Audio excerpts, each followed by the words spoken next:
Title, and in today's video I'll be teaching you how to import your own sprite in Scratch. But before we get into that, if you remember my last video, we talked about the X and the Y axis when I was trying to explain what the codes in the motion do. We talked about the X and the Y axis, but you guys know that the X is for horizontal or left and right, like that's what I said, while the Y-axis is vertical or up and down.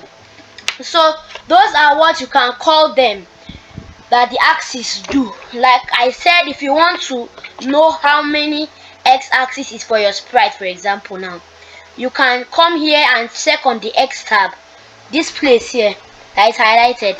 You can check it, it is for the X-axis only. Then we have the Y-axis, which is used for vertical or up and down, and we can check how much the Y-axis is here. As you can see, for this sprite the Y-axis is -8, while for the X-axis is 59. So now if I change the X-axis to 1, it changes the position, and the Y-axis to just 1. You can see it changes the position of your character. But you remember what I said, that in today's video we're talking about how to import your own sprite in Scratch. So we'll not be using the motion tab, we'll be using the looks tab. Then most people will now be wondering, what is the difference between the motion tab and the looks tab? That's a very good question.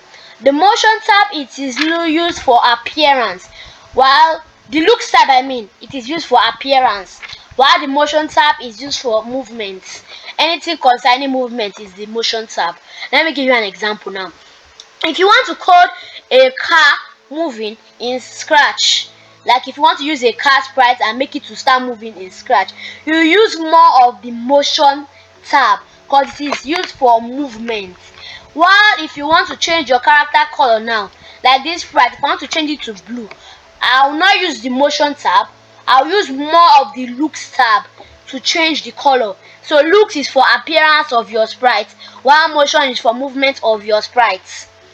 So now that we know that, let me just do a quick explanation of what we did last. So the first code in motion is move 10 steps. Like this is self-explanatory, and it has the move there, so that's to show that it is a movement code because it moves your sprite. Now you can see it just moved my sprite from the point A to point B. So now we can move your sprite. While looks tab, if I come into looks, the first code I see is say hello for 2 seconds. I will explain this later, but if I click on it, you can see it changes the appearance. Instead of the cat standing on its own, it now shows hello. Let me focus on the motion tab for now, leave the looks. Then we have turn 15 degrees this way and the other way. As you can see, it is also for movement. It affects your sprite, so it is classified as movement too. So that is why is in the motion tab. That is why we classify it as motion. Then we have go to random position. Let me just make my sprite back to 90. Or faster way to change it than just clicking is to come to the direction place, this place, and type 90. If you want to use the scroll wheel, you can, but you can just type 90 for faster use. Then it is 90. Then the next code we see is, let me just remove this tab. Then the next code you see is go to random position, and you can see it is also moving your sprite. Now if I go to random position now, it is moving your sprite. So, and it must not only be my random position, since it has a drop down arrow. Anything that has this type of triangle or arrow, you call it, there are some other codes you can use. Right now it is mouse pointer, so wherever my mouse pointer is, that is where it will go. You have to click on it for it to work. Sorry, because we're not using when green flag click. Let's change that. Let me put when green flag click real quick. So now it can move whenever you click the green flag. But now let's say for example I choose this sprite here. The drop down arrow should add the sprite to it. Like for example now, this goes to random position. Before it only had mouse pointer and random position, as you guys saw, but now since I added a new sprite, it now adds the sprite. So if I click on go to RB, for example, now and click on green flag, it goes wherever your sprite is standing. That is useful in case you're making any game that involves going to a character. Then you have go to X and go to Y. Like I explained, the x-axis is horizontal while y-axis is vertical. So if you now, like you can see now, the current position of the sprite is minus, the x is minus 16 while the y is minus 13. Let's say I now move the cat now, it changes, and if I now click on it, if it just puts the numbers back to minus 16 and minus 13. If I move it here, the numbers change immediately to minus 181 and 109. But if I click on this, it goes exactly to the x and y axis you input. That is good for most cases. Then we have glide 1 seconds to random position and glide 1 seconds to x minus 16 minus 13, the same position. It will automatically change. Like see, minus 97 and 5, minus 97 and 5, it changed compared to the position your sprite is on. So this glide 1 seconds to random position, as you can see, has a drop down menu, which means there are some other things we can do. So now let's try the glide 1 seconds to random position. Instead of go to, whereby it will just go to the position without like showing the movement, this one makes it slow and makes you see the movement, like you can see. If let's say I want to put it to mouse pointer, it will glide slowly to where the mouse pointer is. And if I now want to put it to RB, it will glide slowly to where RB is. That is very useful. Then point in direction 90. Like I showed you, this is where your direction tab is displayed. If I want to change it to a different number now, like let me just put 180. You can see it's facing down, but if I click on point in direction 90, it changes it back to 90. So that is useful in case you want to make any game that involves you moving your character or changing the direction of your character. Let me clear up my space so you guys can see it better. Now we have point towards mouse pointer. As you can see, it is obvious that it has a drop down menu which has the character, the next character. Point toward makes it to point near your character. For example, now see, it is pointing, even though it sometimes just looks weird, but this is pointing towards it. If you measure, you can see that this is where my mouse is and that is where it is facing. Then we have change x by 10, set x to blah blah, the number that is showed there. So now what are the difference between the change x and change set x? I explained this in the last video. Change x by 10, which means the current x axis now is 134. So if I click on it, it adds 10 to it, making it 144. You can do the math, it will be correct. Then it just keeps on adding 10 to the current x you have. While set x, it just puts it, the number here is 134. If I click on it, it changes your x back to 134. It doesn't add to your current x. That applies to the change y and set y. Same thing. The change y adds to your y. Now you can see this is 42, 10, 52. You can do the math. 10, 62, but this one just sets it exactly to 42. Then we have if on edge bounce, which is self-explanatory. If it's touching the edge, it should bounce. For ping pong game, this is mostly used in ping pong game.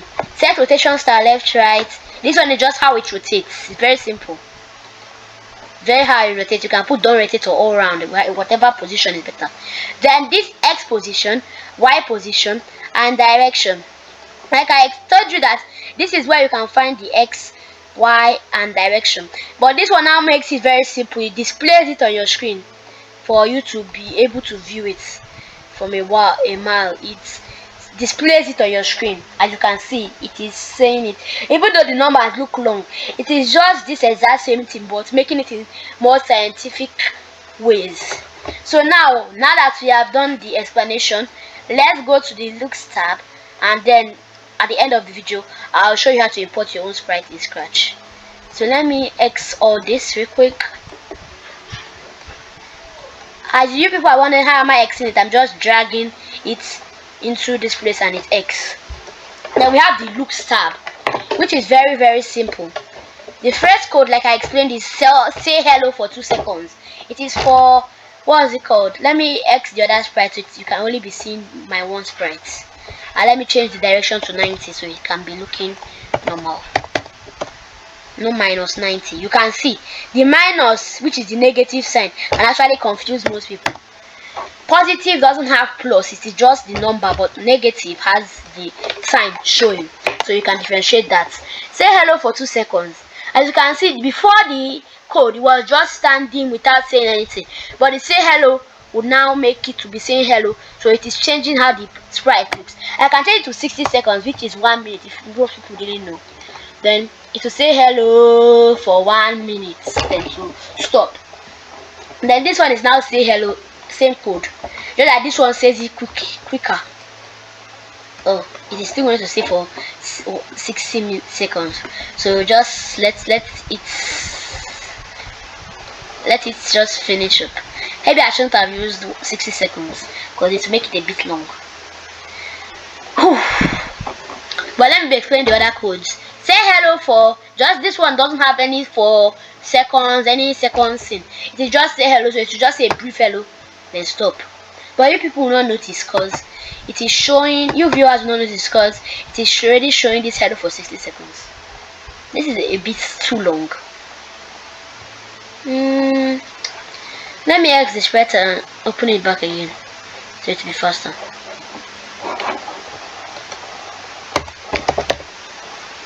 I'm using this. Now we are back. So say hello will now just say it quick, then stop. It's supposed to say it quick then stop. I don't know why it's lagging a bit. Then think for 2 seconds. It just be showing for 2 seconds, then to stop. For the amount of seconds you put. Then think you just stay there for a bit, then stop. Depends on how it wants. You can just think it. This one can keep on going forever. That's why I suggest you people use 40 seconds, because you never know when this one can stop.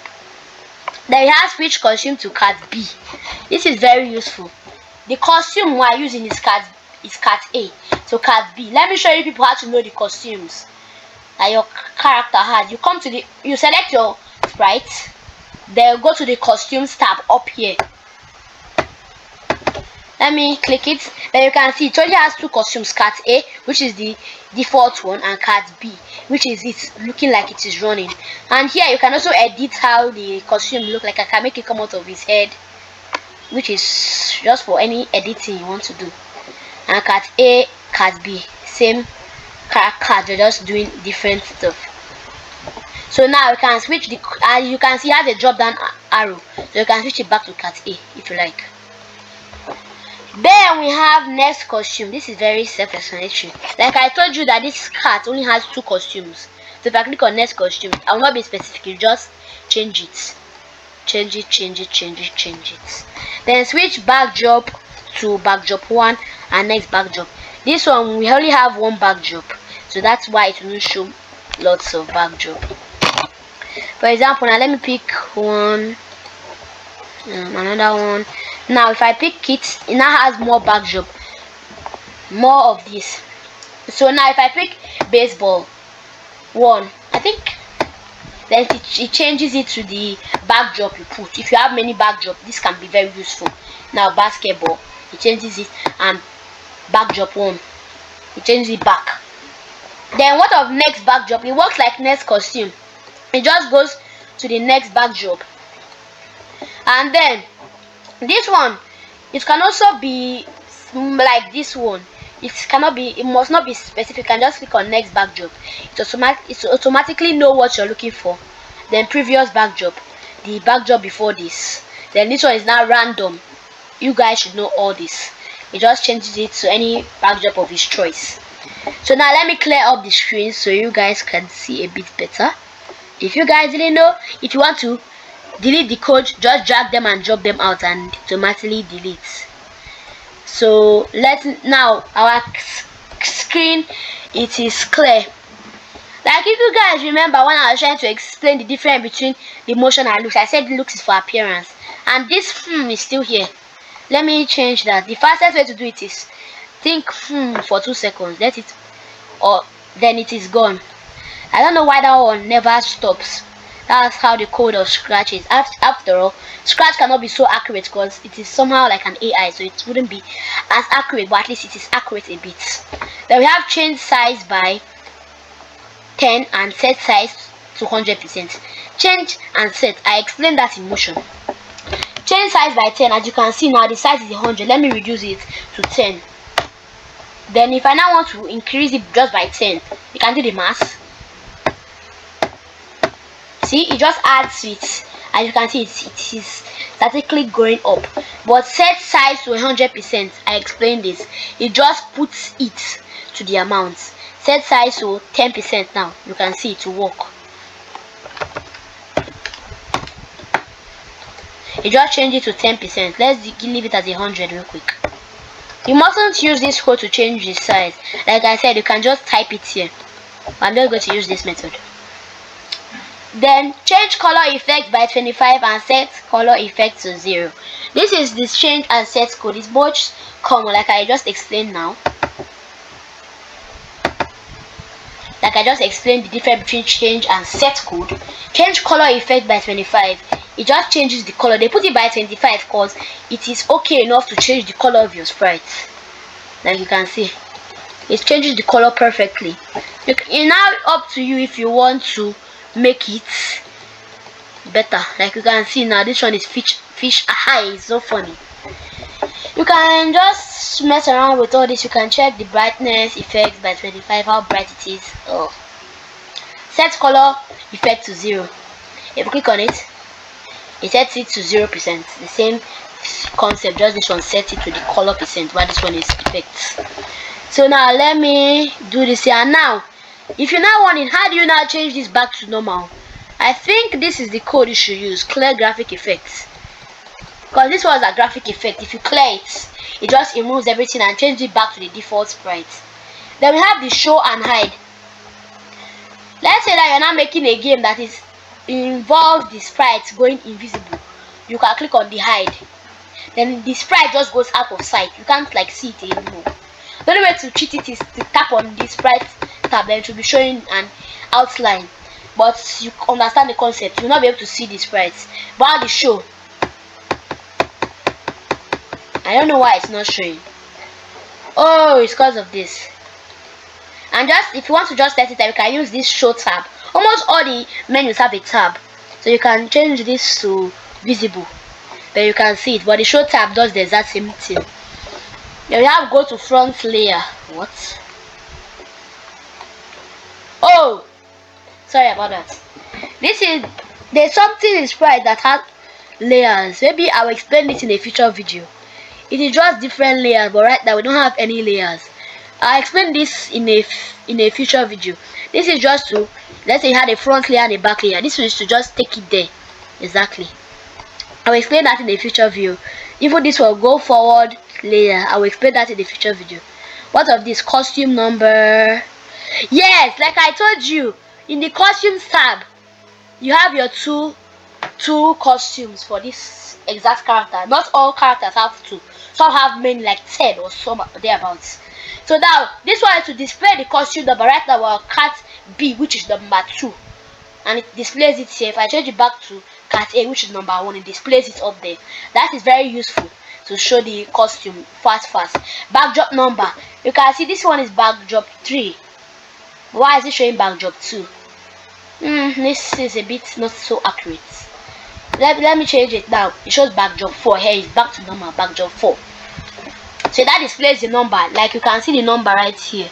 This number here, it displays it on the screen. Then size, it displays the size, which is 100. 10. Let me change that to 10. It displays the size 10. 100 displays the size. So all these codes that you tick check boxes, it just displays the tab on the screen. It is very simple and very useful in most cases. Then finally, what you guys have all been waiting for, how to import your own sprite in Scratch. So we're not actually going to be in the code menu. We're going to go to costumes. So when you're in the costumes tab, you can edit your costume, but there's now also a way to import it Here you can choose a costume. Then this one is to choose a costume. Paint, where you can just create your own costume, is for paint. To create your own costume, blah blah blah blah blah. But it now displays it as a costume. While this one is surprise. It just picks a random costume and displays it for you. And finally, upload costume. This is how you import your own sprites. You click on upload. Then to that display all your pictures. You can go to your pictures tab and pick any random picture. Let me pick let's see, do I have any pictures here? I have this picture. As you can see, it will load a bit. Then as you can see, this picture now displays it on the screen as your own costume. It can be a picture or anything. It can be a ninja sprite, for example. You download a ninja sprite image on the web, then import it to your Scratch, and then it can be your own personal sprite. It is a very, very simple thing. It wouldn't even take you up to 1 minute to upload your own costume. Then here you can now edit how it looks and everything. That's all for today. If you like this video, don't forget to leave a like, subscribe, and I'll see you guys in the next video. Peace.